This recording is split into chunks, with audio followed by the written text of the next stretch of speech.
Coaches Connection, connecting you and the greater DMV to local sports programs, as well as the coaches that inspire our local youth.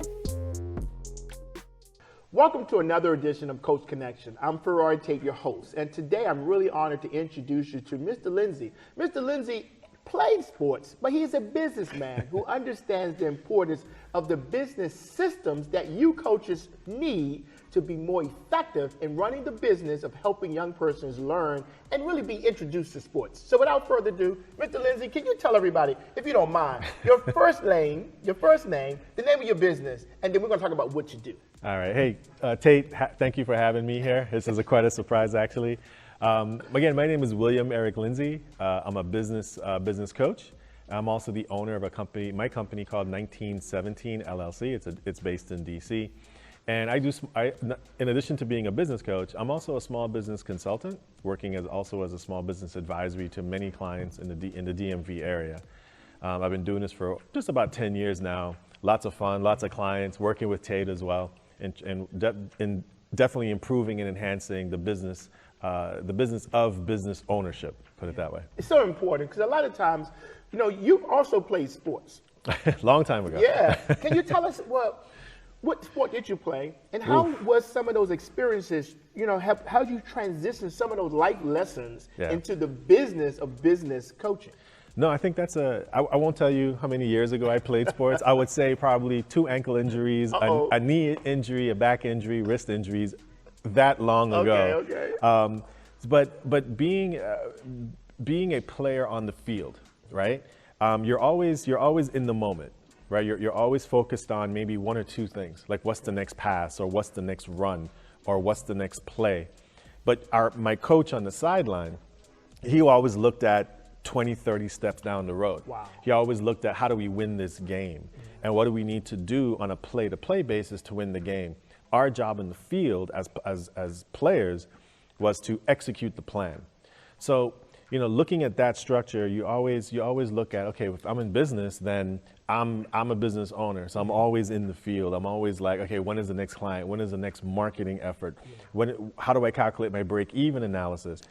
But even myself, I do have a coach that I work with. We always set up the goal in terms of where do you want to be at the end of the game, I would say. Yeah. Do you want to win, or how do you want to win, right? Do you want the trophy, or what size of trophy do you want, if that's your goal? Yes. And that business coach and that coach that I work with, we always say, this is how you want to end, but this is how we're going to play to that end. It's that system. Yep, it's those intricate, intentional steps in between that you can stay, okay, that step didn't work, but let's shift over here. What's the next play, and then you keep going towards your goal. Well, as we interview, and you've watched so many shows, you've listened to these coaches, and they have so much passion, and it stems from a desire to win. So now, how have you been able to help businesses? Because I want to go into you individual coaches, but I want to first talk about the business. How have you helped businesses to look within so that they can become winners? It all starts with understanding the individual, right? It all stems from understanding the makeup of your team, right? If you're coaching a lacrosse team, baseball team, basketball team, you always want to know your players. So what's really important about the business coaching element of it is understanding the players on your team, right? Understanding who they are, what are they about. So as a business coach, I translate that with business owners, I translate that into, well, what are your goals? Who are you, right? What makes you tick? And there's a little bit of a game. There's a gamesmanship, I would say. As a business coach, I'm giving you a little bit of an insight of what we do. Tell them, because I want them to understand that winners win because there's a system. Right. So what happens is you certainly want to understand, okay, like if I'm coaching you right now, Tate. Okay. And I'm telling you, hey, you can run an extra mile. And you're like, Coach, I can't do it. Okay, well, how do I get you to run that extra mile? Because I know how you're going to feel at the end of that mile. How can I work with you to convince you, or actually to show you, to say, hey, run that mile, because you're going to get one step closer to your goal. You're going to fight me. I don't take it personal. This is your goal. But as a coach, and I take this on my shoulder, is I have to push you. Because if I tell you, you know what, Tate, you don't have to run that mile, fire me. As your coach, you should fire me because your coach should push you a little bit more, nudge you a little bit more so that you can actually get to your next step. Love it. That to me is kind of how, that I think is a good indicator of any good coach, is to push you just a little bit beyond what you think you can go. So as you coaching, so I'm talking to coaches right now, right?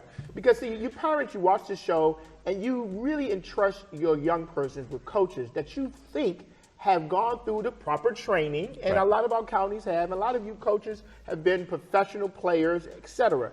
But like you just said, a good coach has a coach pushing them to the next level. And so what are some of the things that you would really ask a coach to look within to make sure they have as they are trying to be, not just a champion coach, but just a better coach? You do the same thing. Hire a coach. Okay. I would say work with people who surround yourself with the individuals who are going to push you. Okay? Surround yourself with people who are going, who really want to make better in the sense of an individual effort. Now, I'm not saying that you exclude people and you ignore them. No. We're all human beings. We all need to be treated in a certain way. We all want to like and love each other in that sense. But when it comes to if you're serious about your goal, then get with people who are serious about your goal, right? And it could be 1 or 2 people. Yeah. That's okay. You don't need 100 people, right? But if you have 100 people, even better, right? And sometimes you got to surround yourself with I would say, at least one other person that you push each other in a very, I would say a loving way. It's a loving but a tough love way, And I'm thinking of my own experience with my parents. It's kind of like, well, sometimes I don't want my parent pushing me because that's just the hierarchy. It's the parent-child relationship, and that's it is what it is. Okay. But sometimes you have a peer. And sometimes when you see your friend in a classroom setting, for the students who are listening, if you guys are best friends, you have a group of 4 or 5 friends, and one friend gets an A in the test and you got a B, you're like, man, help me get that A. Got it. It's the same thing in business. It's like, wow, you just got 20 clients this month. Yeah. Help me get another 20. What did you do? Yeah. Right? And you share those experiences and you push each other forward. So some of your coachings out there, you are you've started your own business. You see the impact that you're making on hundreds of young persons. You're independent team. You are playing. You're traveling. You're doing a lot of business on top of coaching the students to understand their plays. But Eric, Mr. Linzey, how do we, for those coaches who want your guidance for the business, they want a business coach to help them do the business so that they can become better coaches, right? How do we reach you? You can actually reach me at my website. It's 1917.com. And you can reach me via email at welinzey@1917.com. I'm sure that we'll share this information, my contact information with this broadcast. But just reach out.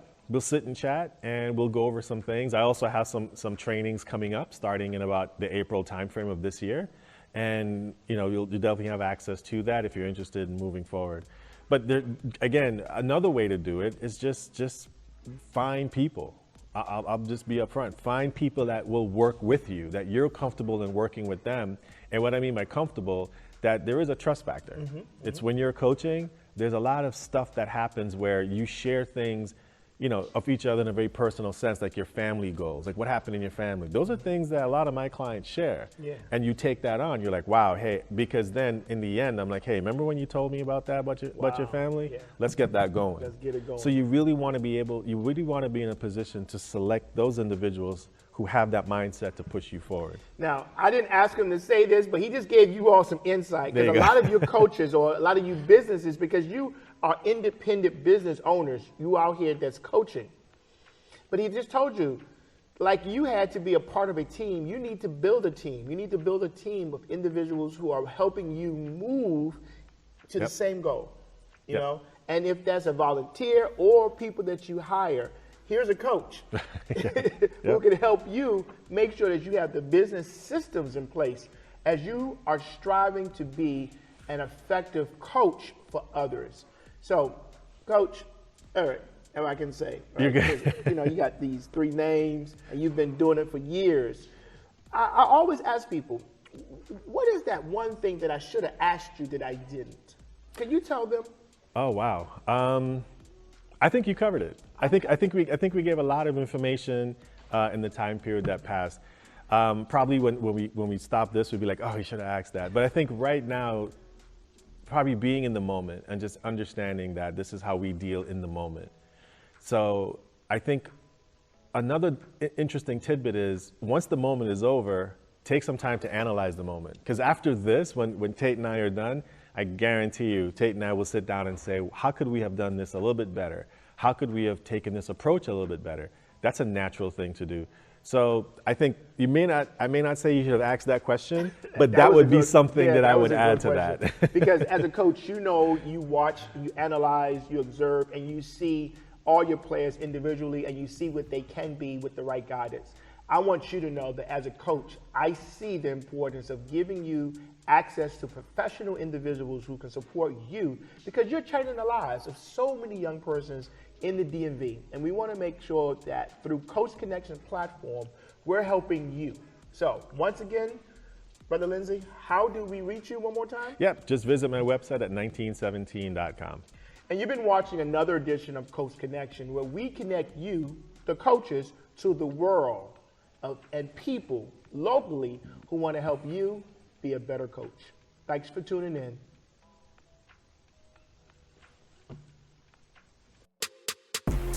Coaches Connection, connecting you and the greater DMV to local sports programs, as well as the coaches that inspire our local youth. This show has been brought to you by the Scholar Athlete Sports Network, SASN.TV.